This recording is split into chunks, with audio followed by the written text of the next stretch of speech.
percaya nggak? Kita tuh malah justru ngajarin customer itu kalau bisa jangan beli-beli dulu. Rawat dulu apa yang udah ada. Ketika kamu udah ngerasakan feel-nya, dia dari rusak bisa hidup, kamu udah yakin itu bagus, kamu bisa praktekin deh ilmu-ilmunya ini, akhirnya dirimu bisa, baru silakan beli lagi. Nah, dari situ akhirnya orang malah bingung, ini kok orang aneh ya, biasanya orang suruh beli, ini malah nggak suruh beli gitu. Lombok tuh lebih potensial, karena banyak hotel, ya kan? Banyak hotel, mereka juga pasti pakai bunga untuk interior, segala macam. Di Lombok juga, nah salah satu coach aku bilang gini, kamu mau jadi apa? Mau jadi Kang Kembang? Dia bilang, Kang Kembang tuh dagang bunga biasa gitu. Kalau kamu mau lebih beda, kamu harus bermain di customer experience. Kita pelajari satu ilmu dulu, kemudian katam, baru kita berpindah ke ilmu yang lain. Kadang-kadang UKM itu terlalu kemaruk, semua dipelajari, tapi ternyata tidak ada satupun yang dipraktekkan. Nah. Berbagi cerita untuk saling inspirasi. YS Podcast. Saya tetap lagi. Omset kalau kita berbicara anggrek, ini kan terus terang. Saya pun saya juga memelihara gitu. Tapi memang nunggu keluar bunganya itu lama banget gitu. Ada beberapa jenis saya punya, cuma nunggu keluarnya lama banget gitu. Tapi begitu keluar, wah sudahlah, riang gembiralah hati ini gitu. Mbak Indah. Akhirnya sebenarnya kita tuh menggunakan emosional customer sih sebenarnya. Jadi kayak waduh, kalau dirawat ya gini Mas Yusron, ternyata tuh penghobi anggrek tuh ada dua macam. Dia terlalu sayang atau terlalu cuek. Kalau kategori terlalu cuek ini masih aman. Jadi anggrek itu lebih baik dia kekeringan deh daripada kebusuk gitu ya. Nah, yang terlalu sayang ini yang ngeri nih, karena dia akan mempraktekkan semua konten-konten dari YouTube, dia praktekin, dia beli-beli anggrek yang dia nggak tahu itu tempat tinggalnya di mana dia beli. Kemudian obat-obat iklan segala pupuk yang muncul dia cobain. Akhirnya anggreknya bingung, rusak, mati gitu.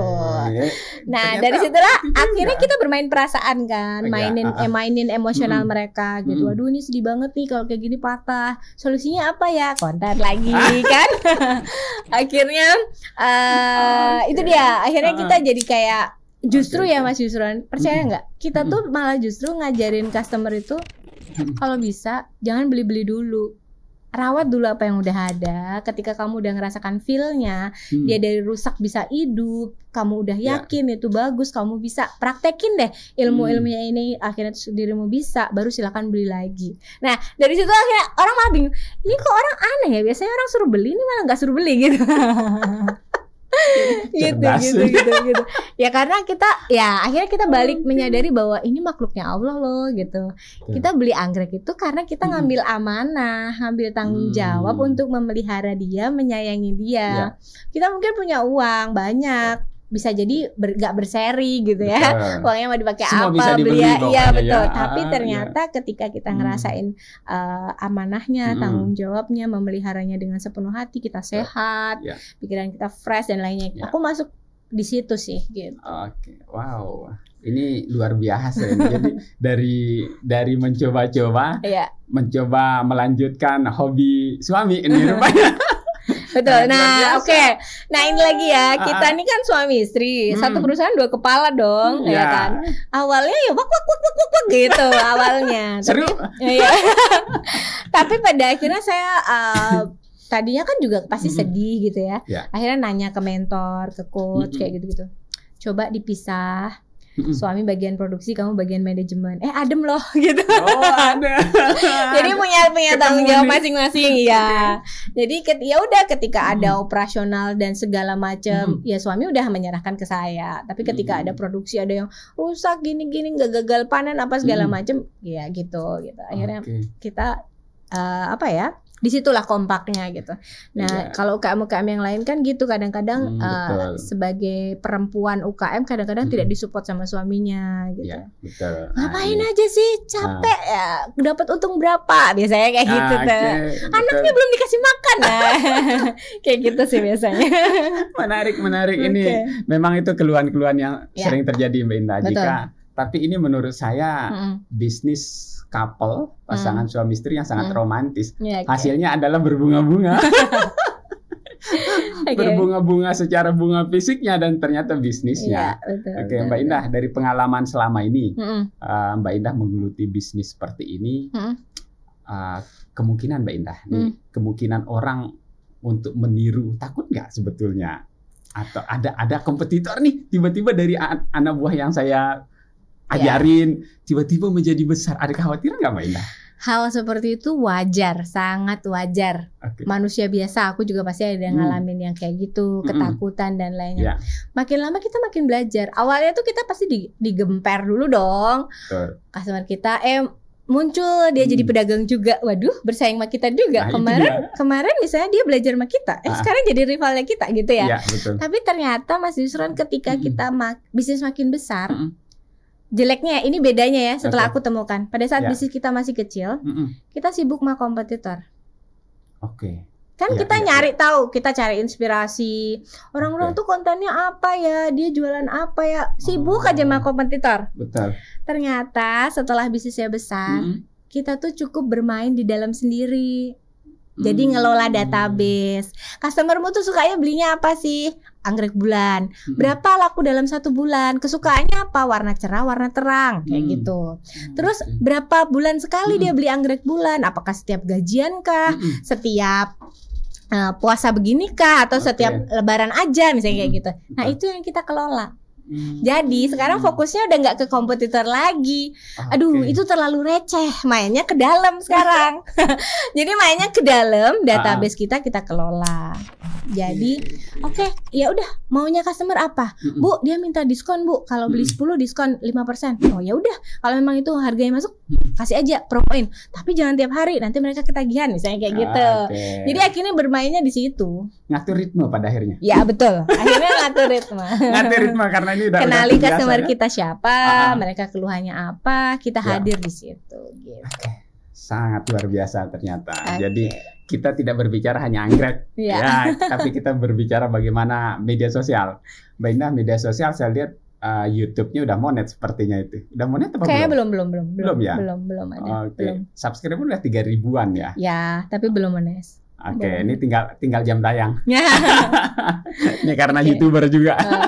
Sebenarnya itu mau bikin yang panjang gitu ya. Awalnya itu dia jeleknya UKM juga gitu. Kadang-kadang dia ngerasa propertinya tuh kurang proper lah. Kadang-kadang mau bikin konten aja ngerasa, wah HP aku belum ini, kamera aku belum ini, gak jadi-jadi gitu ya. Saya bisa masuk kalau seperti itu karena konten kreator. Tapi ternyata nggak harus. Yang di viral di TikTok itu HP-nya apa? Biasa aja kan. Orang sudah bilang HP kentang. Betul, bilang kentang kayak gitu. Tapi ternyata ya udah coba aja, coba evaluasi akhirnya jadi gitu. Nah, itu dia. Nah, kemarin di YouTube sebenarnya aku belum main ke sana. Aku cukup gini merasa, waduh aku makan waktu banget ya, ngeteknya nanti berapa lama, belum ngeditnya gitu ya.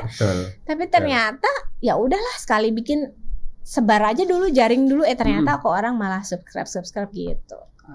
Iya, saya lihat kebanyakan short ya, karena mainin yang di reels ya. Iya betul, konten 30 detik. Konten 30 detik. Nah, dari situ akhirnya, itu dia jeleknya UKM. Dulu kepengennya semua dibahas dalam satu konten.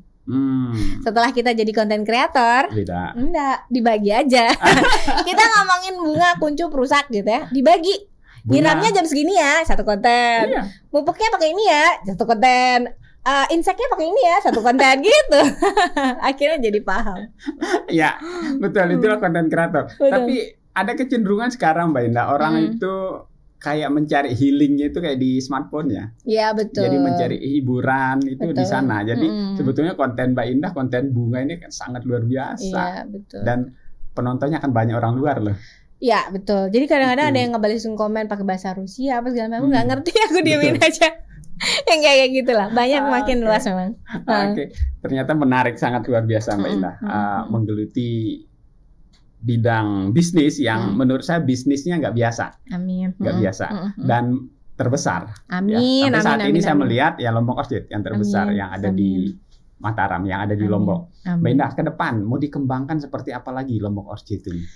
Oke, kalau goal aku ya kepengennya tuh jadi garden tour. Jadi ketika ada wisatawan ke sini itu bisa city tour lah ya. City tournya kemana? Cari bunga, bisa lihat bunga lah. Mungkin mereka nggak beli tapi lihat bunga. Dari situ feedbacknya apa? Mereka berfoto, masuk ke sosial media. Itu juga marketing berjalan buat kita gitu ya. Dan goal aku sih kepengen jadi lembaga pendidikan pertanian syariah gitu, kepengennya. Tapi aku percaya bahwa ya memantaskan diri dulu gitu. Itu aja sih Mas kepengennya. Oke, luar biasa. Ini kata-kata memantaskan diri banyak kita dengar dari Mario Teguh ya. Ini saja salah satu muridnya. Betul. Memantaskan diri. Mbak Ina sangat luar biasa. Suami istri mengelola sebuah bisnis yang sangat luar biasa. Menurut saya potensinya juga ke depan akan sangat luar biasa. Amin. Tapi kalau melihat daya beli masyarakat ternyata cukup bagus Mbak Indah ya. Cukup bagus. Nah aku kenapa banyak orang yang bilang suaminya bentar lagi mau pensiun gitu ya. Kenapa nggak buka di Jawa aja gitu? Aku ngerasa enggak. Justru di Lombok tuh lebih potensial karena banyak hotel ya kan. Banyak hotel. Mereka juga pasti pakai bunga untuk interior segala macam. Di Lombok juga. Nah salah satu coach aku bilang gini, kamu mau jadi apa? Mau jadi Kang Kembang? Dia bilang, Kang Kembang tuh dagang bunga biasa gitu. Kalau kamu mau lebih beda, kamu harus bermain di customer experience. Makanya di situ aku, ya itu kalimat memantaskan diri itu luas banget. Customer experience tuh dari mana ya mulainya? Dari mereka masuk, ketemu CS kita yang ramah. Mbak aku mau nanam sendiri boleh nggak? Oh boleh Bu, praktek nanam sendiri kayak gitu. Mbak ini rusak aku mau servis. Aku nanti kalau di rumah nggak tahu caranya, boleh praktek langsung, boleh kayak gitu. Saat mereka servis praktek sendiri, videoin konten lagi. Orang datang ke kita, Mbak anggrek kerusak bisa nggak servis ke rumah? Bisa, konten lagi ya kayak gitulah. Nah sebenarnya tuh luas banget Mas, luas banget. Kalau aku mau serakah ya istilahnya ya. Sebenarnya servis keliling ya, itu bisa jadi ini juga. Tapi aku pikir nggak harus semua aku kerjain. Jadi memang aku sukanya memang yang masih model garden tour, orang di mana beli tuh memang benar-benar healing gitu ke tempat kita. Betul. Nah itu dia proses nih memantaskan diri kan. Nah ini dia juga ya bagian dari perjalanan spiritual kita. Ada kan orang ngerasa bisnisnya udah besar, mulai tuh segala perbankan datang. Sudah waktunya nih, sudah waktunya pembiayaan gitu ya. Makin takut dong ya, makin takut. Katanya udah sadar nih anti riba, kenapa tergiur gitu kan. Berdoa lagi, memantaskan diri ke Allah. Allah Maha Kaya, gimana caranya ya kayak gitu-gitu. Akhirnya ya itu datang pertolongan Allah, kayak gitu-gitulah. Nah akhirnya sekarang nanti mungkin insya Allah ya 2-3 bulan lagi kita sedang berpindah nih dari kebun lama ke kebun yang baru. Nah ini dia proses memantaskan diri juga akhirnya luas gitu ya. Nanti orang begitu masuk duduknya jangan di sini ya, duduknya di sana. Nanti CS kita kalau packing jangan di sini kotor berantakan, packingnya di sana kayak gitu-gitulah. Dia akhirnya sekarang belajar di situ. Belajar memperluas timnya itu. Di ini lagi. Intinya nggak berhenti ya. Iya, belajar terus. Intinya nggak berhenti membangun, mau belajar, dan kata kuncinya memantaskan diri. Ini sangat luas lah kita terjemahkan ya. Memantaskan diri ini sangat karena global. Karena katanya bisnis itu berkembang seiring ownernya yang terus belajar. Jadi kalau kita nggak belajar ya udah bisnisnya segitu-gitu aja gitu. Nah, apalagi kalau kita hari-hari ya ketemu customer itu kan banyak banget ya. Orang datang dengan keluhan, komplain, kemudian minta diskon kayak gitu-gitu kan. Jadi dari situ belajar lagi nyes dengan penuh kesabaran. Bu dia minta diskon. Oke, pelan-pelan ya, sadar dulu orangnya seperti apa. Nanti kita diskonin, kasih kok diskon, tapi nggak yang terlalu banyak kayak terlalu jomplang kayak gitu-gitulah.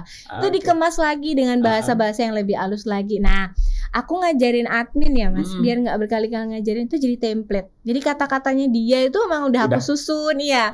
Nanti kalau ada yang masuk tuh kata-katanya udah aku susun, dia tinggal kopas kirim kayak gitu. Sampai seperti itu ya. Iya. Karena aku kepengen orang tuh benar-benar merasa seperti bertemu aku, walaupun bukan dengan aku, tapi bahasanya bahasaku gitu.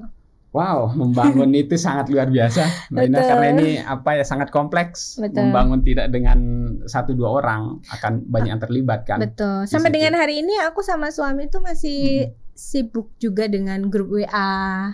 Jadi ketika orang konsul tuh ya udah memang kami yang handle gitu.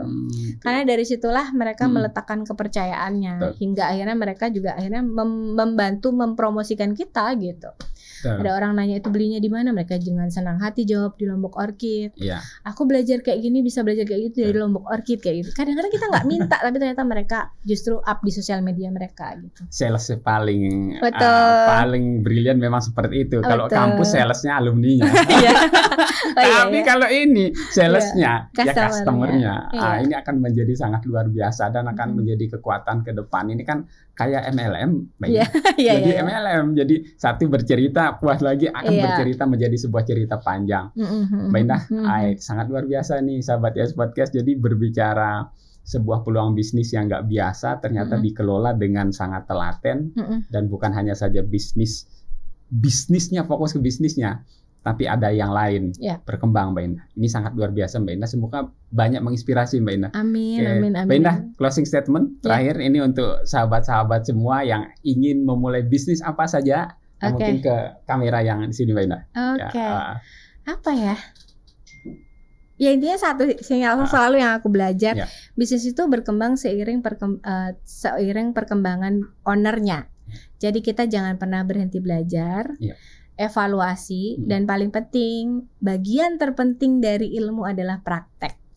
Percuma belajar kemana-mana kalau nggak pernah dipraktekin. Jadi dari situ ilmu apapun boleh. Nah ini dia juga Mas Yusron, aku pengen berpesan ke teman-teman, kita pelajari satu ilmu dulu, kemudian khatam, baru kita berpindah ke ilmu yang lain. Kadang-kadang UKM itu terlalu kemaruk, semua dipelajari tapi ternyata tidak ada satupun yang dipraktekkan. Nah, kita jadi berbeda karena hanya kita aja yang praktek. Udah gitu aja. Wow. Ini juga bisa kita praktekkan di media sosial sebagai konten kreator ya. Sangat luar biasa Mbak Indah. Aduh, udah keren pokoknya. Ini keren banget deh. Satu lagi, harusnya bikin konten di kebun aku. Itu dia. Itu harus di sana. Penuh dengan bunga-bunga ya.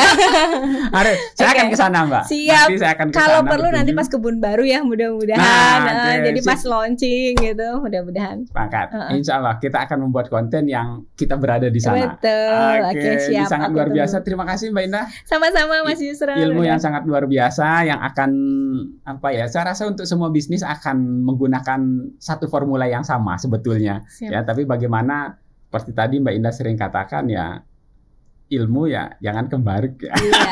Jangan kemaruk. Ya kemaruk artinya ya kuasai dulu. Yang sedikit baru nanti berpindah lagi. Oke, sangat luar biasa. Terima kasih sekali lagi Mbak Indah sudah hadir di YS Podcast berbagi cerita untuk saling inspirasi. Oke, ini tagline-nya Mbak Indah ini. Ya, tagline-nya YS Podcast. Berbagi cerita untuk saling inspirasi. Oke. Terakhir saya minta dukungannya dari Mbak Indah untuk YS Podcast. Nanti aku bantu sebarin ya ke customer-customer aku. Biar mereka ikut subscribe dan juga nonton. Mudah-mudahan apa yang kita sharing hari ini bermanfaat untuk semuanya. Amin. Oke, sangat luar biasa sahabat YS Podcast. Saya part berikutnya yang kita akan ke Kebun Baru Lombok Orchid. Semoga lancar Mbak Indah semuanya. Amin. Berjalan lancar, persiapan semua 2-3 bulan lagi mudah-mudahan. Siap, insya Allah sih maksimal ya Juni. Amin. Seharusnya tuh sekarang hari ini udah berdiri tiang Mas, tapi karena puasa tukang itu kan kadang-kadang ya tenaganya separuh ya. Jadi udah kita maksimal Juni. Gitu. Kita tunggu Lombok Orchid akan pindah kebun yang sangat luar biasa, akan lebih besar lagi. Amin. Dan yang menjadi spesial banget ini akan menjadi semoga nanti ya menjadi sebuah kalender of event di Lombok. Amin. Jadi kalau orang mau melihat bunga ada tempatnya kapanpun. Oke, siap. Bismillah. Ini dinas pariwisata harus tahu ini. Jadi Lombok juga akan dikenal sebagai orchid, sebagai anggrek. Ini kan sangat luar biasa. Tadi aku belum cerita juga ya bahwa aku juga ngembangin anggrek di sini karena kan perjalanan dari kita nyari anggrek harus dari luar kota ya, susah. Betul. Gitu. Alamnya NTB ini cukup bagus. Akhirnya akhirnya aku coba. Ya semuanya tuh dipraktekin sendiri ya. cari ketinggian, cari beda derajatnya segala macam. Akhirnya aku nemu di satu daerah namanya di sekitaran Benang Stukel, air terjun di sana itu untuk aku ngebungain anggrek bulan pembungaan. Jadi aku bermitra dengan penduduk sana. Untuk ngebungain. Akhirnya mereka bisa panen, dijualnya satu pintu aja di toko aku gitu. Ini aku lagi mengembangkan itu sih sebenarnya. Jadi harus bismillah juga. Sangat luar biasa. Ini UMKM. Nah, ini memberdayakan, betul-betul memberdayakan. Mudah-mudahan akan makin banyak lagi bermanfaat Mbak Indah untuk masyarakat kita di sini. Anak-anak SMK juga magang di Lombok Orchid. Jadi kan pertanian ya, mereka biar sadar dulu deh alam NTB-nya cukup bagus. Mereka punya potensi, ya siapa lagi yang meneruskan kalau nggak si anak-anak muda ini gitu. Betul. Ini saatnya nanti kita akan menyatakan ya bangga menjadi petani, menjadi profesi di bidang ini. Pertanian Indonesia maju, mandiri, modern. Wah, keren. Tagline-nya ya. Tagline-nya ini luar biasa. Oke, sahabat YS Podcast. Part berikutnya kita ketemu di kebunnya Mbak Indah ya. Tetap pantengin YS Podcast dan juga dukung juga tuh channelnya Mbak Indah. Apa nama channelnya? Lombok Orchid ya. Dan semua media sosialnya nama sama. Ya, sama. Oke, sukses selalu untuk kita semua Mbak Indah. Amin. Oke. Demikian sahabat YS Podcast yang bisa saya bahas. Ketemu lagi di konten-konten berikutnya. Assalamualaikum warahmatullahi wabarakatuh. Berbagi cerita untuk saling inspirasi. YS Podcast.